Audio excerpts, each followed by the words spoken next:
বাদ দিয়ে মেধার ভিত্তিতে নিয়োগ দেওয়ার জন্য একটি রেজলিউশন পাস করেছিল, অধ্যাদেশ জারি করেছিল এবং যার পরিপ্রেক্ষিতে গত সম্ভবত এপ্রিল মাসে একটি প্রধান শিক্ষক নিয়োগের পরীক্ষা হয়েছে এবং সেখানে সুষ্ঠুভাবে প্রায় আপনার 3 থেকে 3,500 শিক্ষক নিয়োগ পেয়েছে।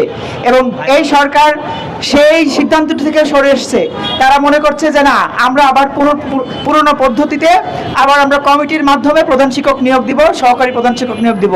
এতে করে কি হবে?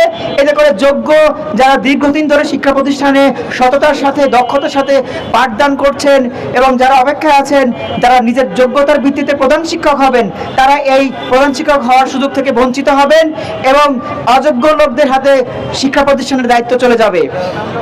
দ্বিতীয়ত, শিক্ষকদের বদলির কার্যক্রম সম্পর্কে ইন্টারিম সরকার একটি অটোমেশন পদ্ধতি চালু করেছিল, যেখানে অ্যাপসের ভিত্তিতে ফেয়ার পদ্ধতিতে শিক্ষকদেরকে বদলির সুযোগ দেওয়া হবে।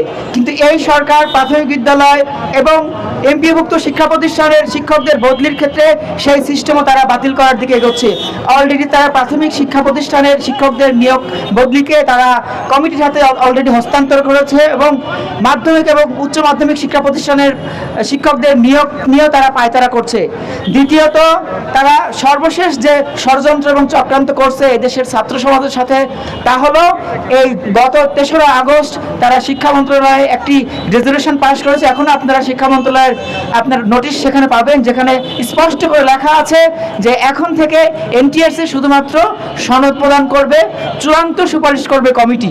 যেটা আমরা জানি যে এই দেশের শিক্ষা প্রতিষ্ঠানের কমিটি, সভাপতি, সহসভাপতি সহ যে সমস্ত গভর্নিং বডি থাকে, তারা সীমাহীন দুর্নীতিবাজ, অসৎ চরিত্রের অধিকারী এবং তারা কোনোভাবেই টাকা ছাড়া সুষ্ঠু নিয়োগ দিবে না। এনটিআরসি এখানে আমরা যারা পরীক্ষায় অংশগ্রহণ করি, তারা প্রথমে 100 মার্কের প্রিলিমিনারি পরীক্ষায় উত্তীর্ণ হই, এরপরে আমরা লিখিত পরীক্ষা দেই, তারপরে ভাইভা ফেস করি, এরপরে সর্বশেষ চূড়ান্ত পুলিশ ভেরিফিকেশন হয়, তারপরে আবার অনেক ধাপ পাড়ি দিয়ে একটি সনদ অর্জন করতে হয় এবং এই প্রত্যেকটি ধাপে কঠোর প্রতিযোগিতার মধ্যে নামতে হয়। বিগত 18তম শিক্ষক নিবন্ধনে প্রায় 20 লক্ষ শিক্ষার্থী অংশগ্রহণ করেছিল, যেখান থেকে প্রায় চূড়ান্ত সুপারিশপ্রাপ্ত হয়েছিল 40,000। সেখান থেকে এবার প্রায় শূন্যপদ শোনা যাচ্ছে 1 থেকে 1.25 লক্ষ। সেই হিসেবে আপনি যদি হিসেব করেন যে 1 থেকে 1.25 লক্ষ লোক কমিটির মাধ্যমে নিয়োগ দিবে, আমি যদি আমার এলাকার কথা বলি, বিগত যখন কমিটির মাধ্যমে নিয়োগ দেওয়া হতো তখন আমার এলাকায় আমি যে স্কুলে পড়াশোনা করেছি সেখানে 5 জন শিক্ষক নিয়োগ দেওয়া হয়েছিল 40 লক্ষ টাকার বিনিময়ে। আমি যেটা চাক্ষুষ সাক্ষী।